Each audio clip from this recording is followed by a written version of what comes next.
Bismillah. Assalamualaikum warahmatullahi wabarakatuh.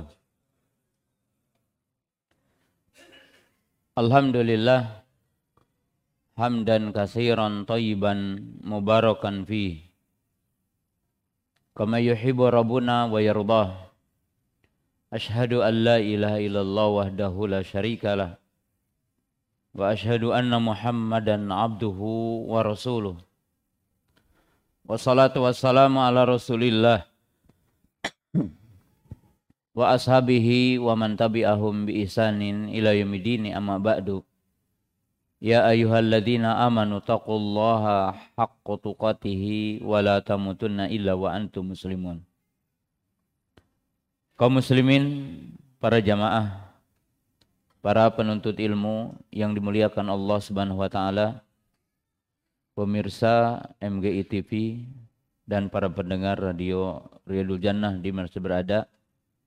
Pertama, marilah kita untuk senantiasa bersyukur kepada Allah Subhanahu wa taala yang senantiasa menganugerahkan kepada kita banyak nikmat, terutama nikmat iman, nikmat Islam, nikmat kita berada di atas sunnah Rasulullah sallallahu alaihi wasallam, dan nikmat sehat, sehingga pada kesempatan yang malam berbahagia ini kita dapat berjumpa kembali di masjid yang mulia ini.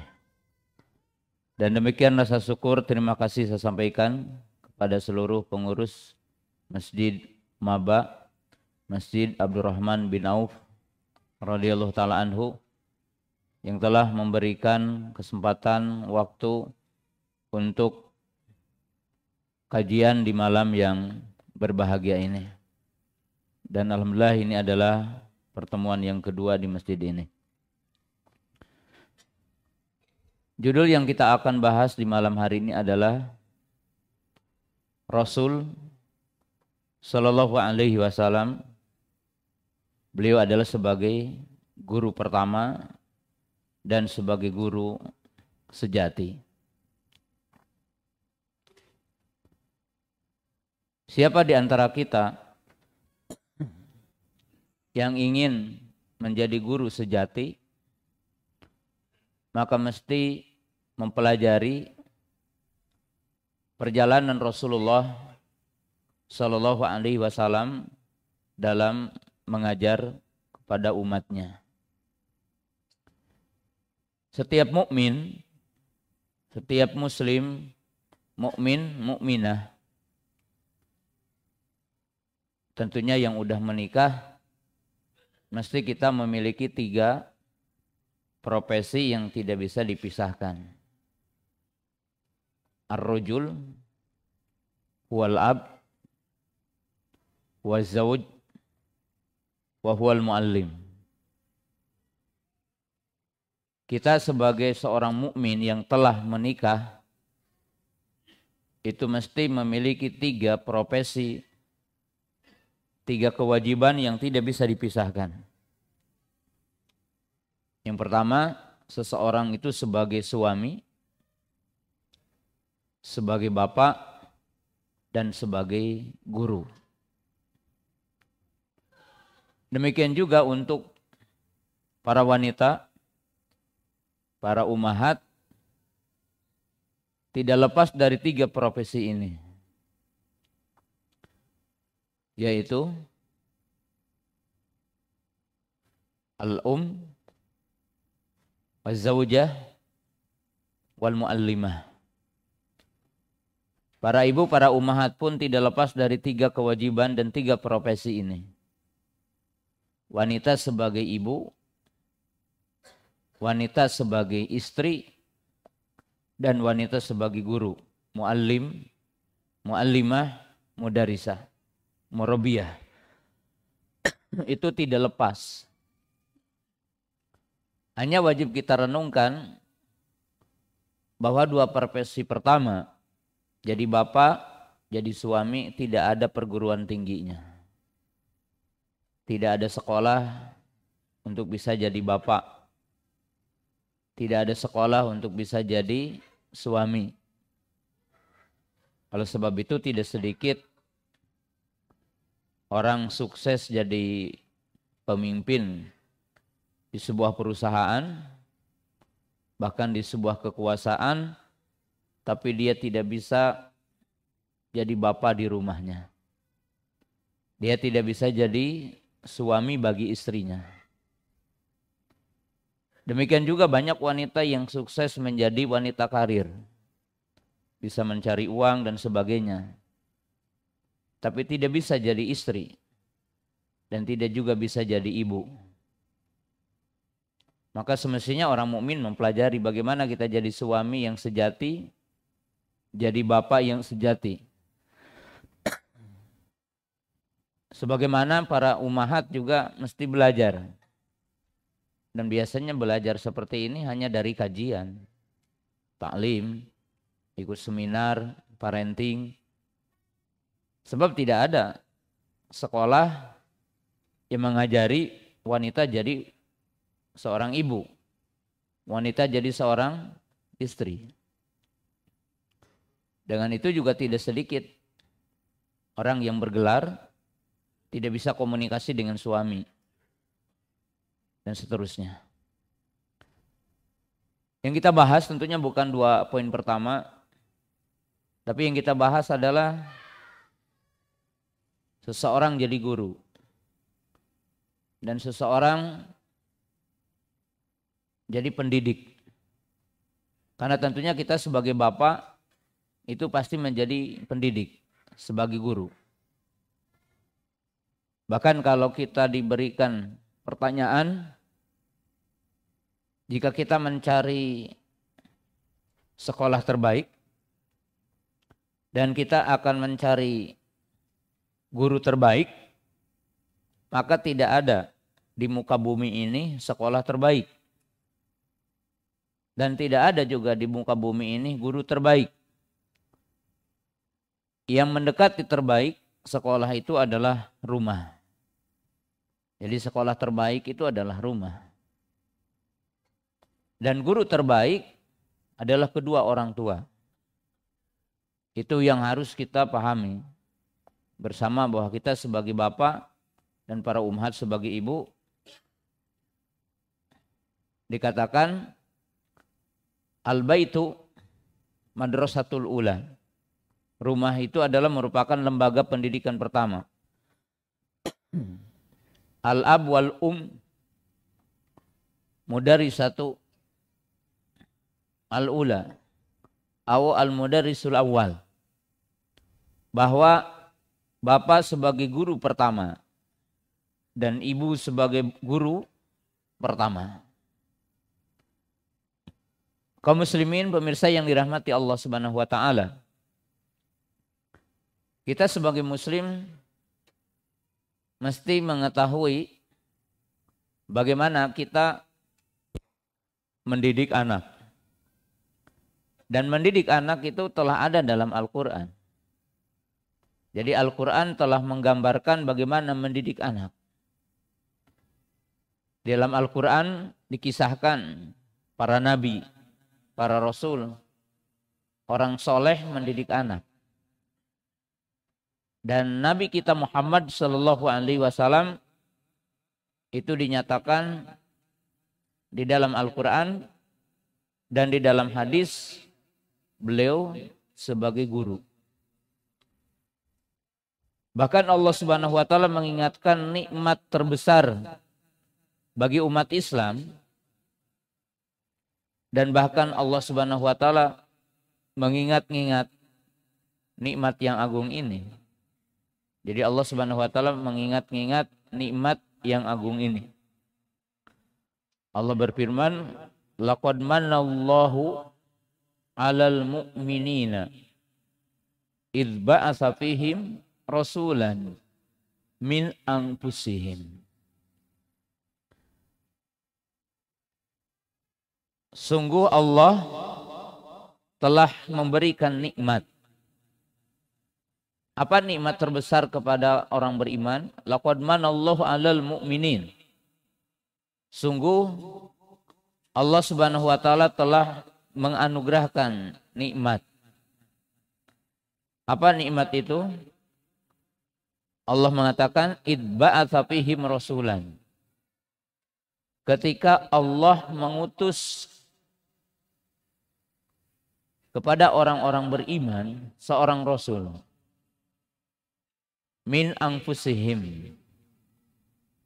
Jadi dari jenis mereka, bukan dari bangsa malaikat dan juga bukan dari bangsa jin dan bukan juga dari makhluk yang lainnya, tetapi dari jenis yang sama yaitu manusia. Yatlu alaihim ayatihi wa yuzakkihim wa yuallimuhumul kitaba wal hikmah wa in kanu min qabl lafi dhalalim mubin.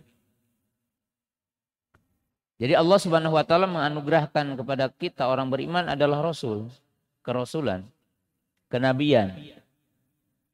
Yang kenabian itu, kerasulan itu memiliki tugas yang sangat agung.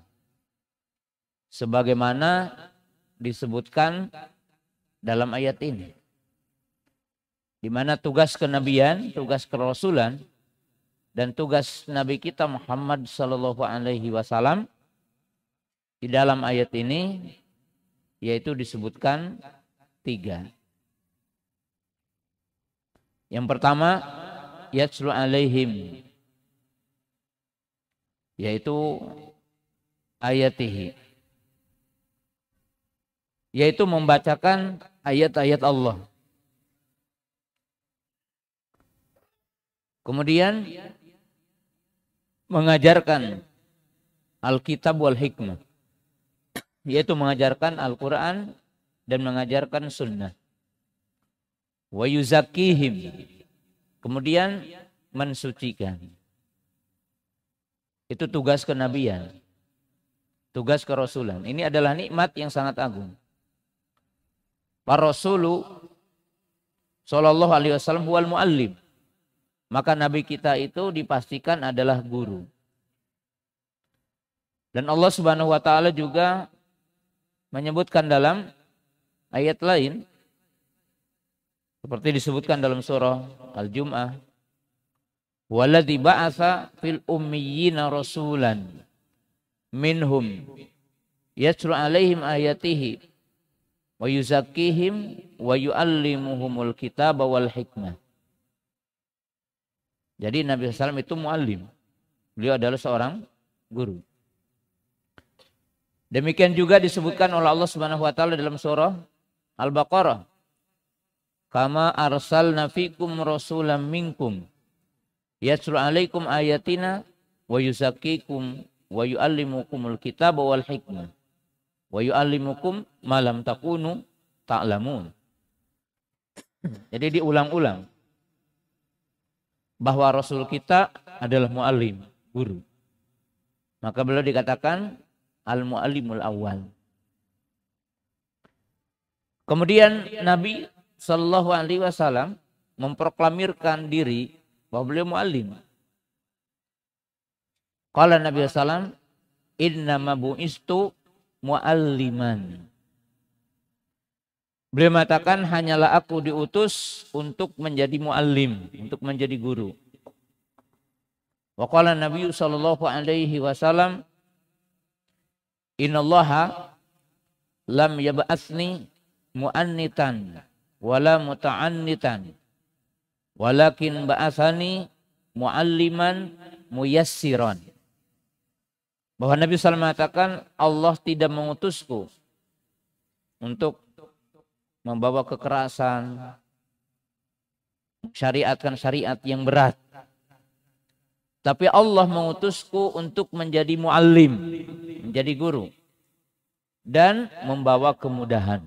Artinya syariatnya itu mudah. Tidak ada yang sulit. Maka dalam ayat dan hadis ini, dalil bahwa Nabi SAW adalah sebagai guru pertama.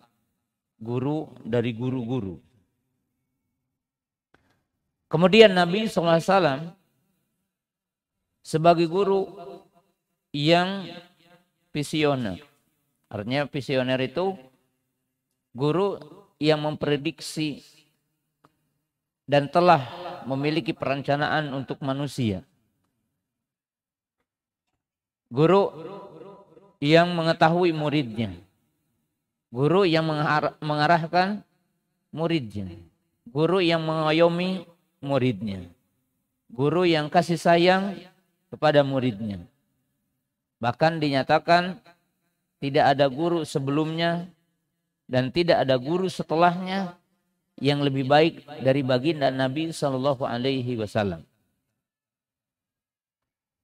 Sebagaimana disebutkan dalam sebuah hadis bahwa seseorang berkata untuk Nabi Shallallahu Alaihi Wasallam, "Qala ma ra'aitu mu'alliman qattun la qablahu wala ba'dahu ahsanu min Rasulillahi Shallallahu Alaihi Wasallam." Seorang sahabat berkata, aku tidak mendapatkan sama sekali seorang pendidik tidak sebelumnya dan tidak setelahnya yang lebih baik dari baginda Rasulullah Shallallahu Alaihi Wasallam. Jadi dinyatakan tidak ada seorang guru yang lebih baik, yang melebihi baginda Nabi SAW, tidak sebelumnya dan tidak setelahnya. Dalam arti tidak ditemukan guru yang melebihi kehebatan baginda Rasulullah Sallallahu Alaihi Wasallam. Dalam arti dalam sikap. Bagaimana Nabi SAW menjadi guru? Bagaimana Nabi SAW menjadi seorang muallim? Dalam kesempatan yang singkat ini, saya ingin menyampaikan untuk kita bersama, terutama untuk para bapak, dan demikian juga semuanya para ibu. Para bapak yang dimuliakan Allah Subhanahu wa taala, selama ini banyak kekeliruan yang dipahami oleh para orang tua, khususnya para bapak. Sebagian di antara kita menganggap bahwa pendidikan itu kewajiban istri.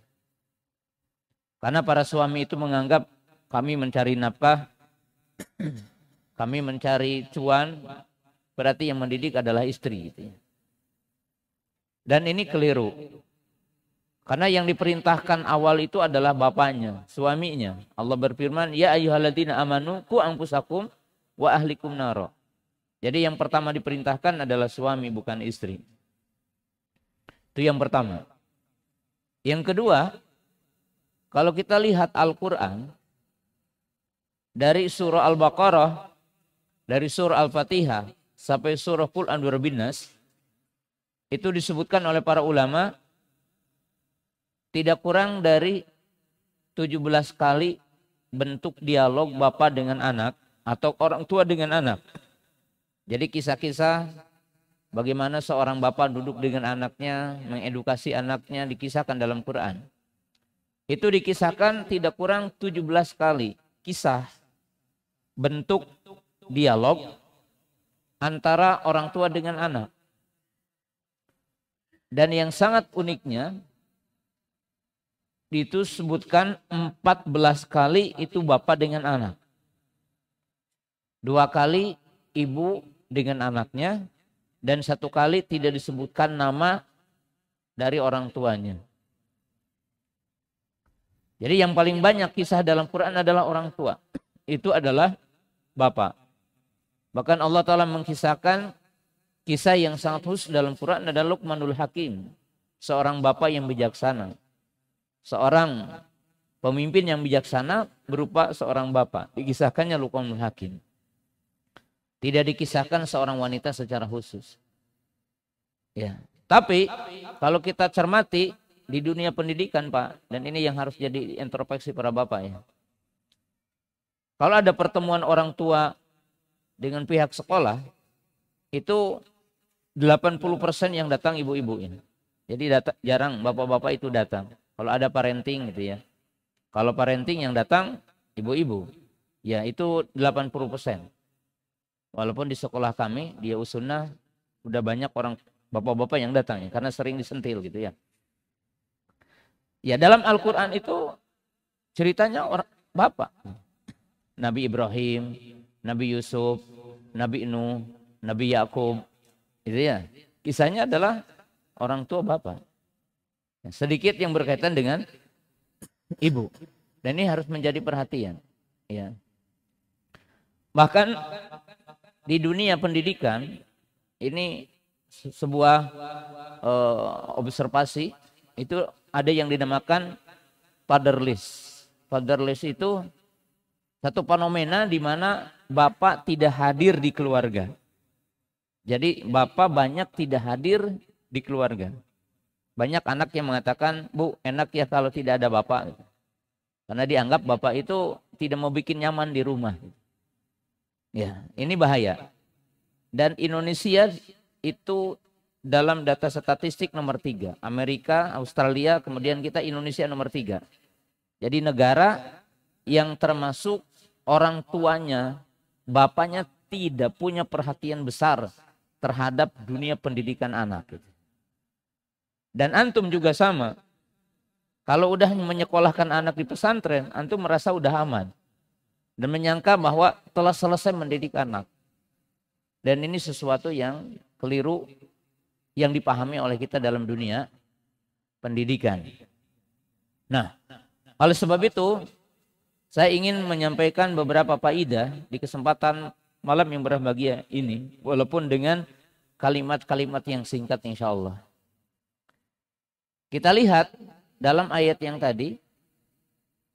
Laqad Allahu 'alal mu'minina id ba'atsa fihim rasulan min anfusihim.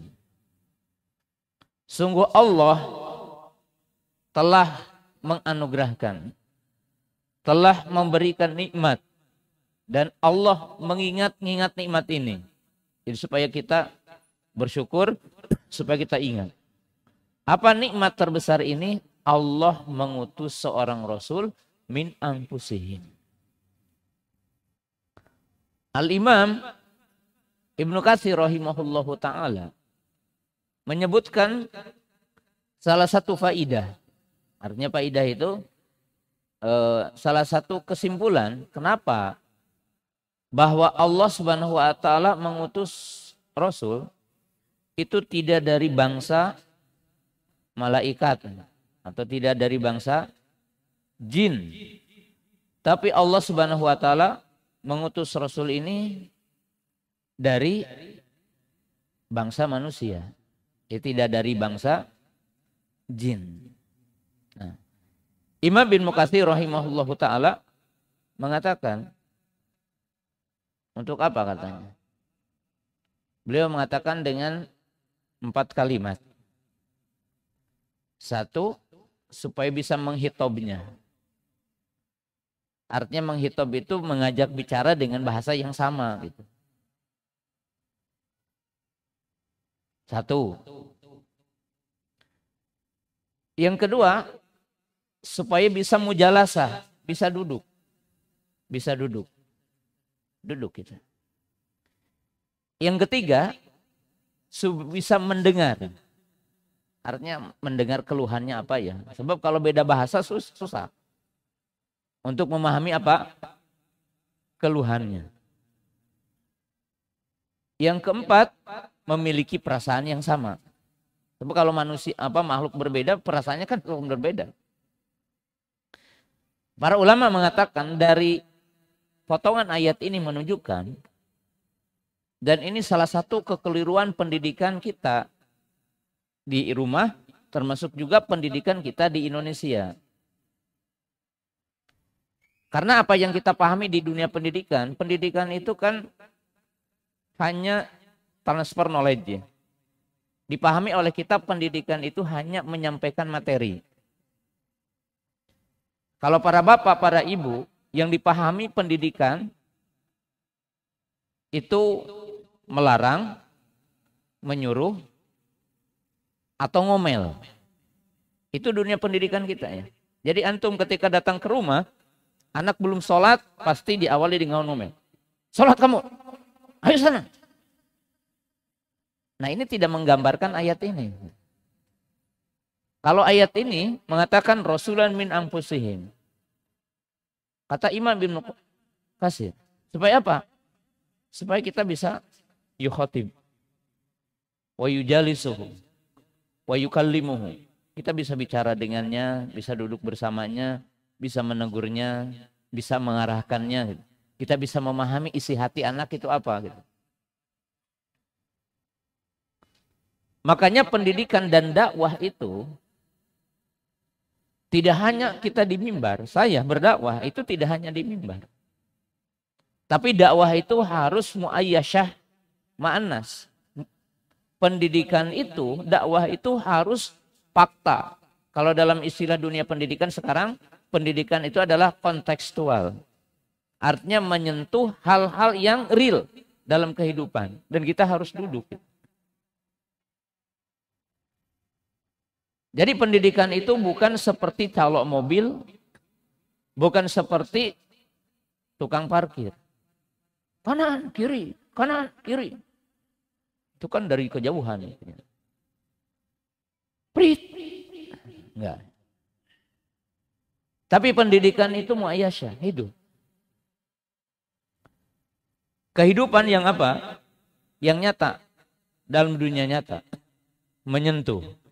Bersama. Dan kita bisa lihat dalam sejumlah hadis yang kita bisa saksikan bagaimana Nabi SAW. Ya. Kita lihat bagaimana Nabi SAW mendidik dalam kehidupan. Nabi SAW mendidik itu tidak mesti menetapkan tempat gitu. Nabi SAW mendidik tidak mesti berkaitan dengan waktu. Tapi mendidik itu dalam semua aspek kehidupan. Kita lihat Nabi SAW mengajarkan akidah di atas kendaraan. Siapa yang diajari? Mu'adz bin Jabal. Kata Mu'adz, kuntu radifan Nabi SAW. Aku adalah sedang membonceng Nabi SAW. Lalu Nabi SAW bertanya, apa hak Allah kepada hambanya dan apa hak hamba kepada Allah? Kata Mu'adz, Allah dan Rasulnya maha tahu. Maka Nabi SAW mengatakan, hak Allah kepada hambanya agar hambanya mentauhidkan dan tidak menyekutukannya. Kapan Nabi SAW mengajarkan tauhid? Di atas kendaraan.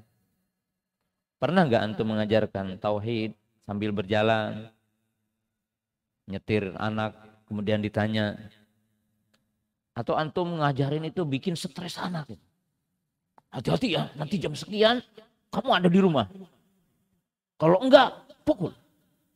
Kan kalau kita begitu, karena kita tidak pernah hidup dengan anak seperti tadi. Nabi SAW, indah itu. Nabi SAW mengajari anak ketika makan dan kontekstual. Di situ disebutkan Salamah Ibnul Aqwa, beliau masih kecil. Kemudian makan dengan Nabi SAW satu nampan. Jadi Nabi SAW makan dengan anak kecil. Dan itu dipastikan bukan anaknya, tapi anak orang lain, sahabat. Tiba-tiba Salamah Ibnul Aqwa tangannya kemana-mana. Maka dipegang tangannya oleh Nabi SAW. Ya bunayya, samillaha, wakul biyaminik, wakul bimayalik. Wahai anakku, kata Nabi SAW, makanlah dengan bismillah. Makanlah dengan tangan kananmu dan makanlah yang di depanmu. Diajari. Kapan? Ketika makan. Kemudian Salamah Ibnul Aqwa mengatakan, demi Allah, aku terngiang-ngiang dan aku teringat dan aku menjadi kebiasaanku 3 kalimat dalam hidupku. Artinya apa? Tidak pernah makan kecuali baca bismillah. Tidak pernah makan kecuali dengan tangan kanan. Tidak pernah makan ketika dengan orang lain kecuali yang di depannya. Kapan itu? Belum balik, diajari. Oleh siapa? Oleh Nabi SAW. Di mana? Di tempat makan. Bukan apa? Bukan di kelas, bukan di masjid. Nah ini Nabi SAW. Kemudian Nabi SAW mengajari anak-anak kecil salam. Dan beliau tidak menunggu anak kecil mengucapkan salam. Anas bin Malik radhiyallahu taala anhu itu pernah dalam arti diprotes bahasanya oleh sejumlah tabi'in. Karena beliau ketemu dengan anak kecil, assalamualaikum. Ketemu dengan anak kecil, assalamualaikum. Lalu ada orang berkata, wahai Anas, bukankah ada hadis yang bunyinya, liyusallimu as-sagiru alal kabiri, wal qalilu alal katsir, wal maru alal qaid. Bukankah katanya ada hadis yang mengatakan ucapkan salam yang kecil kepada yang besar, itu adab. Dan ucapkan salam kelompok yang sedikit kepada yang banyak. Dan yang berjalan kepada yang duduk. Itu adab. Salam. Tapi kenapa engkau itu mengucapkan salam mendahului anak kecil? Apa kata Anas bin Malik radhiyallahu ta'ala anhu? Demikianlah Nabi SAW mengajari aku dulu. Dan demikian beliau mengajari anak kecil. Beliau mengucapkan apa? Salam. Mendahului. Nah itu menunjukkan faktual. Bahwa Nabi SAW itu mengajari seperti ini. Hidup. Kemudian jamaah yang dirahmati Allah Subhanahu wa ta'ala. Nabi SAW dan para nabi itu mengajar dan mendidik anak tidak terbatas umur, tidak terbatas tempat, waktu, dan tidak dipisahkan udah nikah atau belum nikah. Jadi kalau ada pertanyaan, Ustadz, kalau anak saya udah nikah, apakah saya masih wajib mendidik anak? Enggak. Enggak ada itu istilah. Kalau udah nikah tidak dididik. Kita akan tunjukkan dua dalil sebagai contoh. Pertama, Nabi Yakub alaihissalam ketika beliau sakratul maut mengumpulkan semua keturunannya. Am kuntum syuhada'a idh hadara Yaqubal mautu idh qala li banihi ma ta'buduna min ba'di qalu na'budu ilahaka wa ilaha abaika Ibrahima wa Ismaila wa Ishaqa ilaha wahida wa nahnu lahu muslimun. Allah berfirman, tidaklah kalian memperhatikan tentang kisah Nabi Daud, Nabi Yakub ketika datang kepadanya sakratul maut dan beliau merasakan dekatnya kematian, maka dikumpulkan semua anaknya, anak dan cucunya. Beliau memastikan tentang tauhid anak dan cucunya. Beliau berkata, apa yang kalian akan sembah jika aku telah meninggalkan kalian? Maka anak-anaknya serempak mengatakan, kami akan menyembah ilahmu dan ilah nenek moyangmu, Ibrahim, Ismail, Ishak. Ilah yang satu yaitu Allah dan kami berserah diri kepadanya. Lihat Pak, jadi bapak ini, jadi guru ini selamanya kita ini. Dan Nabi SAW itu sangat memperhatikan putrinya. Fatimah radhiyallahu ta'ala anha dan menantunya yaitu apa? Ali radhiyallahu ta'ala anhu. Setidaknya ada beberapa kisah. Kisah yang pertama, Fatimah radhiyallahu ta'ala anha itu ngeluh karena Ali ini miskin. Tangannya kepalan.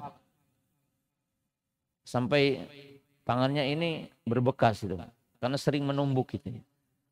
Lalu beliau meminta kepada Nabi SAW meminta pembantu. Ya, bismillah. Kaum muslimin, jamaah pemirsa yang dimuliakan Allah Subhanahu wa taala. Ya, salah satu bukti bahwa Nabi SAW itu mendidik tidak terbatas antara anak mudah menikah ataupun tidak.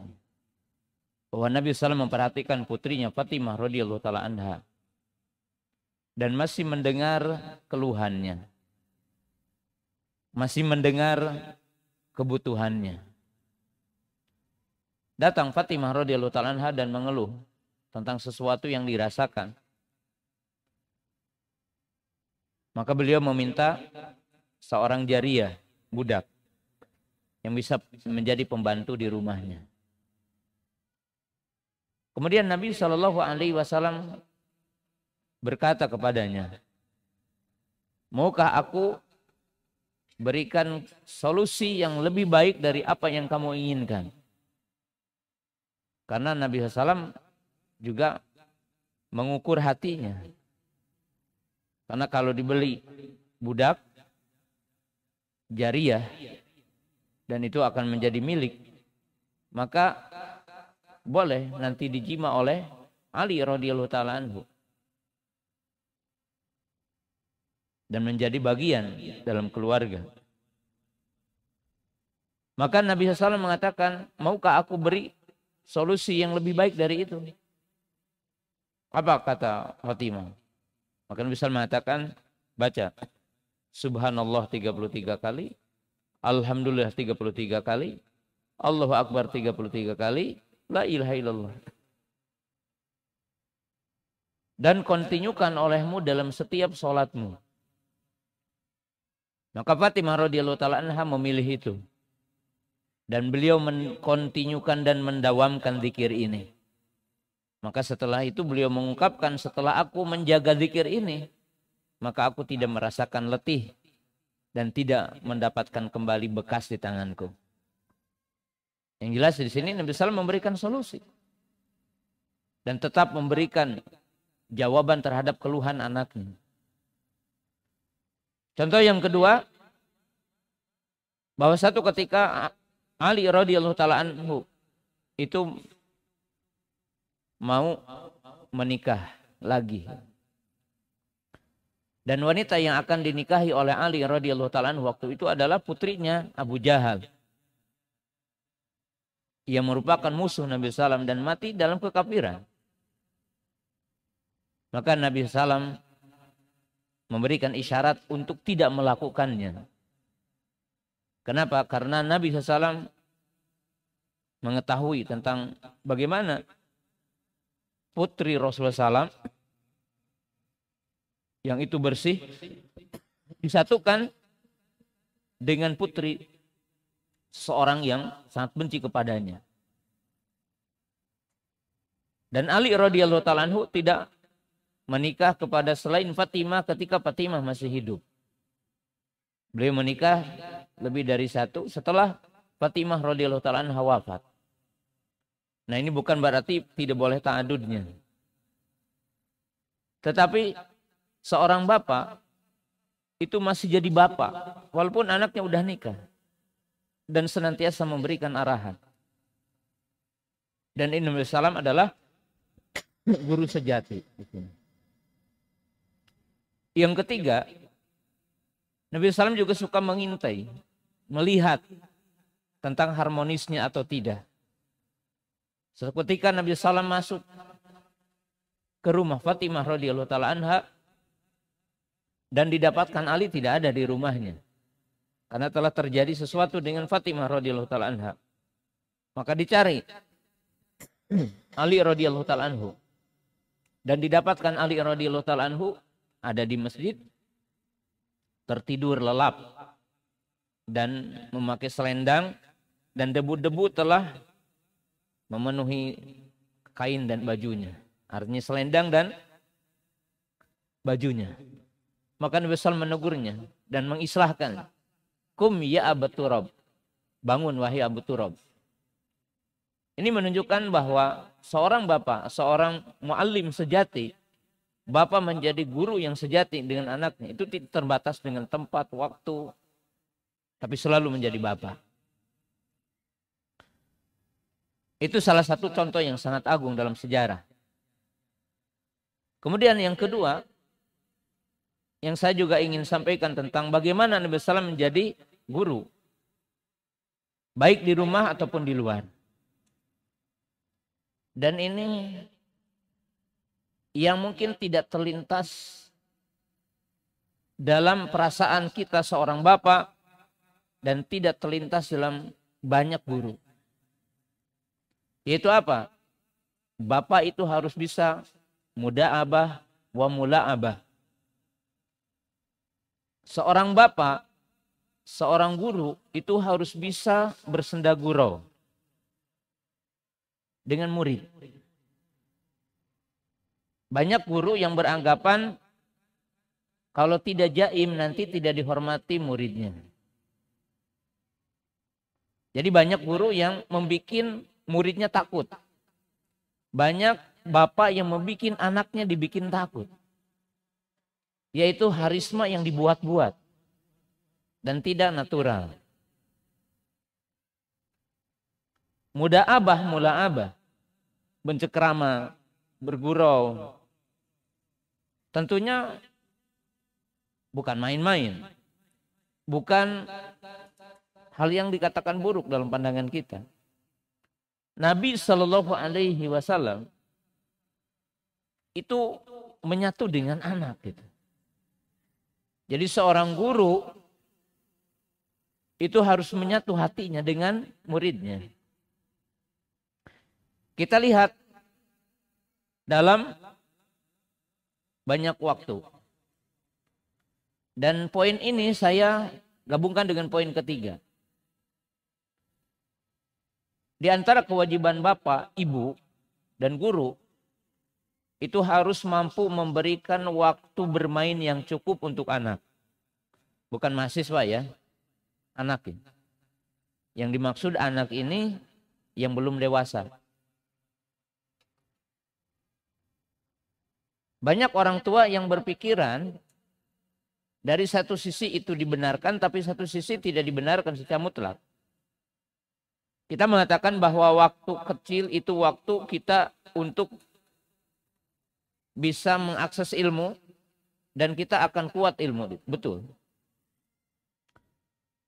Tapi manusia ini secara fitrah perkembangan. Jadi dalam dunia pendidikan yang saya lihat hari ini,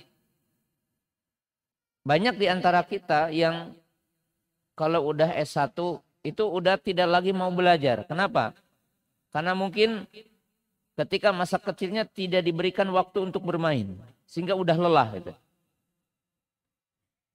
Nah ternyata dalam sepanjang sejarah atau dalam kisah-kisah Nabi SAW dengan para sahabat dan generasi terbaik, Nabi SAW itu memberikan waktu untuk bermain. Dan Nabi SAW bermain dengan anak.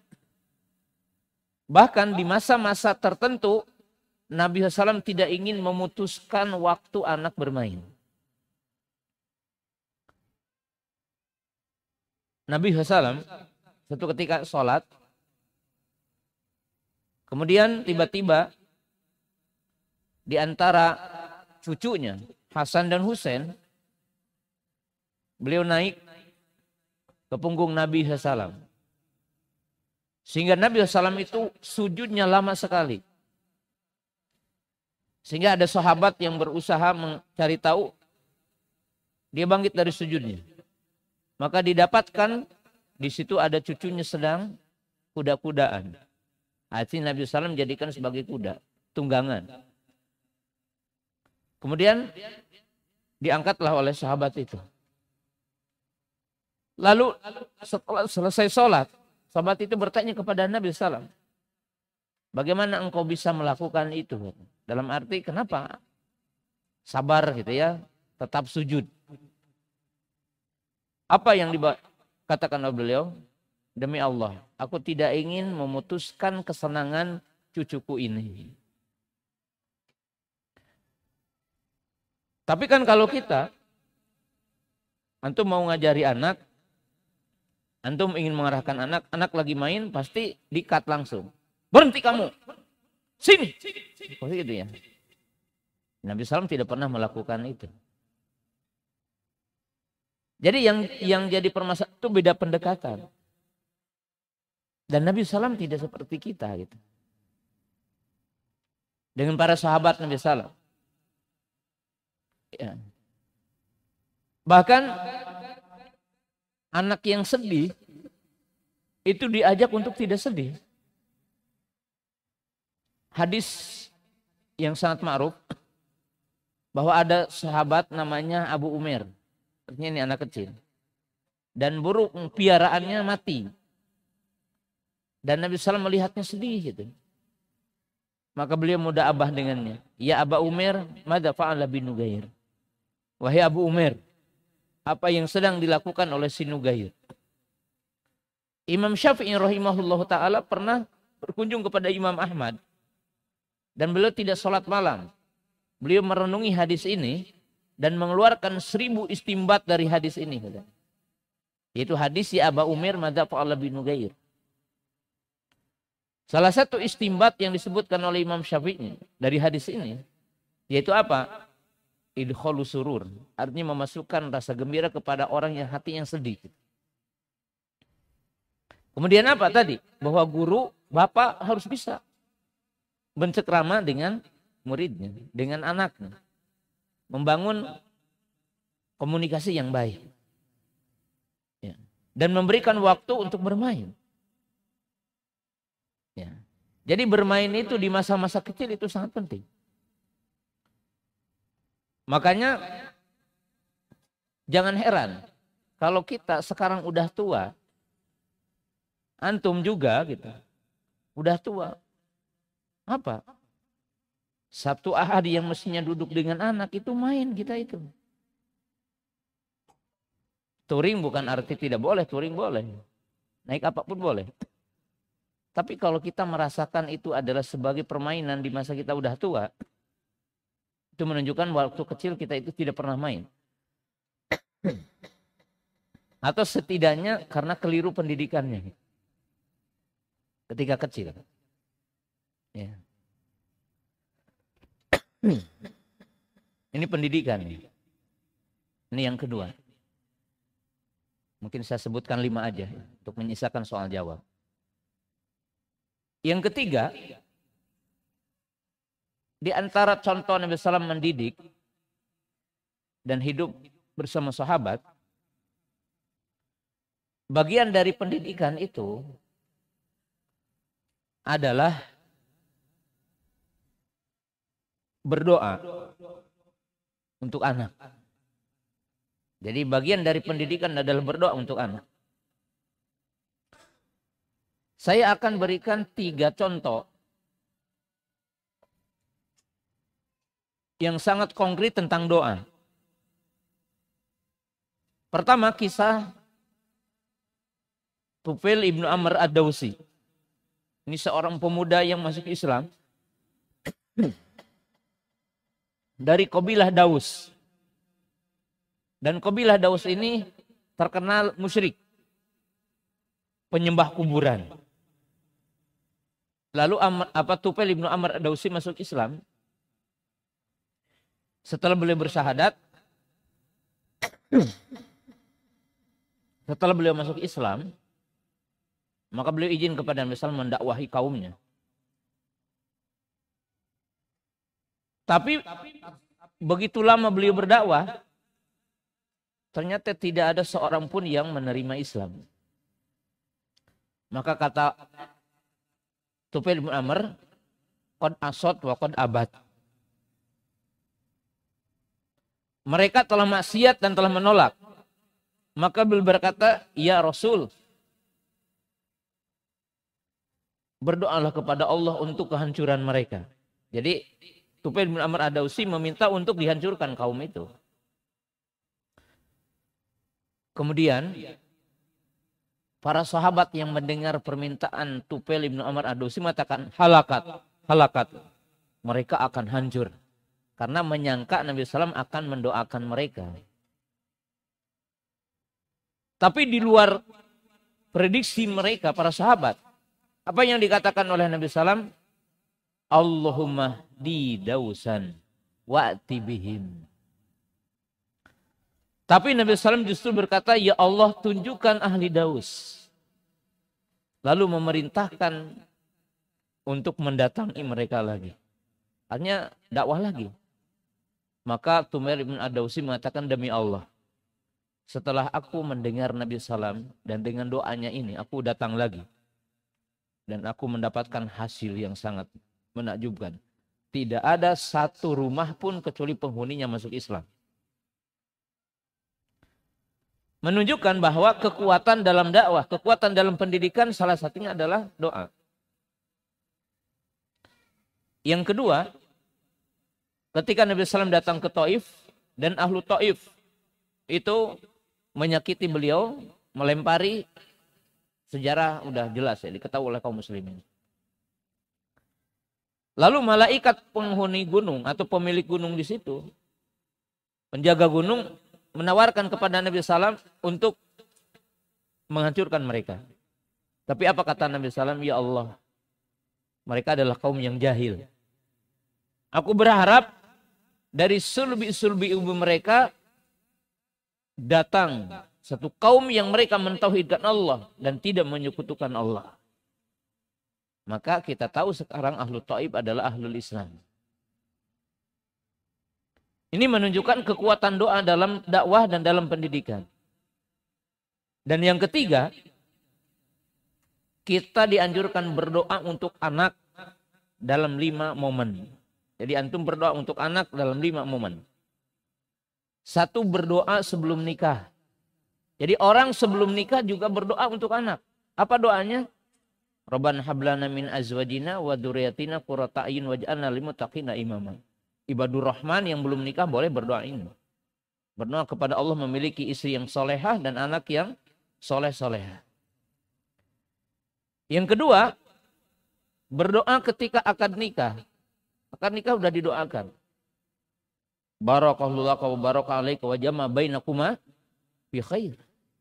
Kenapa? Karena dalam pernikahan diharapkan adanya kebaikan. Kebaikan dari apa? Kebaikan suami, kebaikan istri, dan kebaikan yang akan dibuahkan dari suami istri apa? Kebaikan itu anak. Salah satunya. Ketiga, kita berdoa sebelum berjima. Bahkan sebelum berjima di malam pertama. Doa. Allahumma inni as'aluka khairaha wa khaira ma fiha. Kemudian apa? Bismillah. Allahumma jabni syaitan wa jabni syaitan bima razaqtana. Siapa yang berdoa dengan doa ini, kemudian Allah Ta'ala mentakdirkan punya anak, maka anaknya akan dijaga dari sentuhan syaitan. Dijamin. Keempat, berdoa setelah nikah sebelum punya anak. Apa doanya? Rabbi habli miladunka dzurriyyatan salihah. Kelima, berdoa dalam banyak momen kepada anak. Antum ketika akan pergi anak boleh berdoa. Di ruqyah anak boleh. A'udzu bikalimati tammati min kulli syarri ma khalaq. Allahumma faqihu fid din, seperti Nabi sallallahu doa.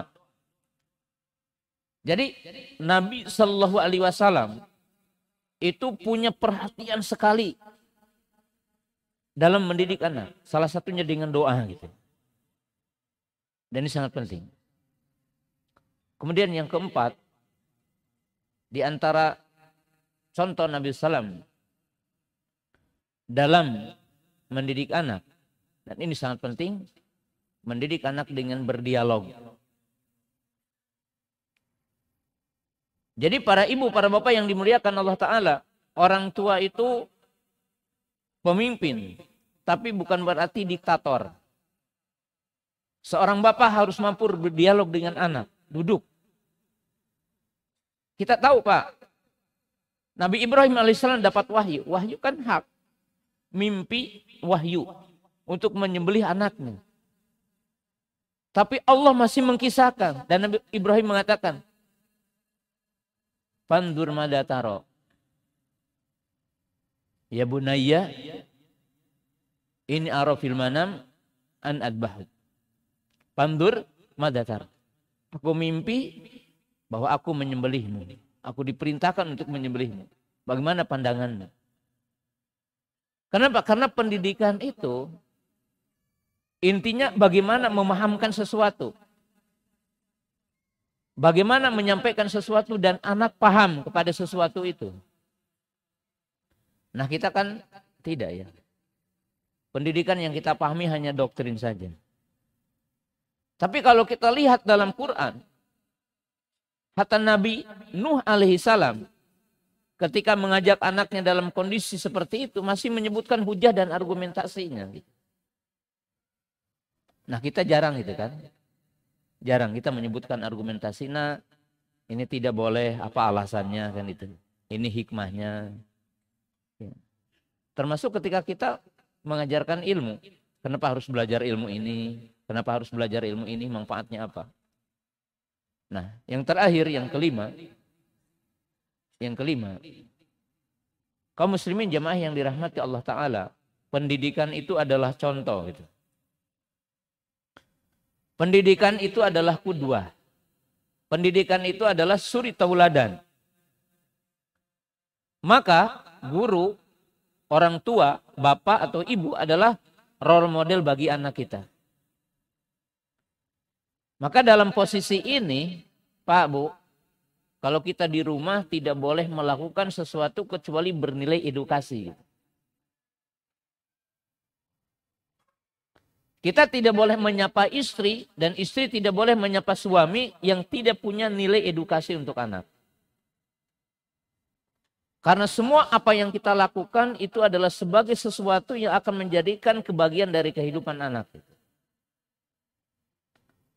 Makanya Nabi SAW yang mengatakan 7 tahun perintahkan sholat, 10 tahun kalau tidak bisa sholat dipukul. Tapi apa kata Anas bin Malik? Tapi apa kata para sahabat yang menjadi pembantu Nabi SAW? Demi Allah, Nabi SAW itu tidak pernah memukul satu kali pun. Kenapa? Karena Nabi SAW mengajarkannya dengan model. Mengajarkannya dengan suri tauladan. Bukan tadi memberikan ancaman dan sebagainya. Dan itu dalam semua kehidupan. Dalam semua apa? Kehidupan. Nah, sehingga para jamaah yang dirahmati Allah Ta'ala dalam ayat yang tadi yaitu yu'allim wa yuzakihim. Ya, dalam 3 ayat didahulukan wa yuzakihim dan dalam ayat yang 1 disebutkan wa yu'allim kemudian wa yuzakihim. Sebagai kesimpulan dari ayat yang tadi bahwa kita pahami ya tazkiyah itu berdasarkan ilmu. Ya. Jadi tazkiyah berdasarkan ilmu, tidak ada akhlak tanpa ilmu. Kemudian ilmu harus membuahkan akhlak. Gitu. Jadi tidak benar kalau orang itu tidak paham kepada Quran dan Sunnah kemudian akan berakhlak mulia. Demikian juga orang yang paham kepada Al-Quran dan Sunnah kemudian dia tidak menampakkan akhlak yang mulia berarti tidak sempurna. Dan itu adalah bagian dari ayat-ayat yang tadi. Nah jamaah yang dirahmati Allah Subhanahu Wa Ta'ala, barangkali itu materi yang saya bisa sampaikan dengan potongan singkat dari yang tadi dijelaskan. Nah, demikian barangkali yang saya bisa sampaikan di kesempatan malam yang berbahagia ini. Mudah-mudahan bermanfaat dan menjadi salah satu motivasi bagi kita untuk bisa mendidik anak-anak kita. Subhanakallahumma bihamdika asyhadu an la ilaha illa anta astaghfiruka wa atubu ilaik. Assalamualaikum warahmatullahi wabarakatuh.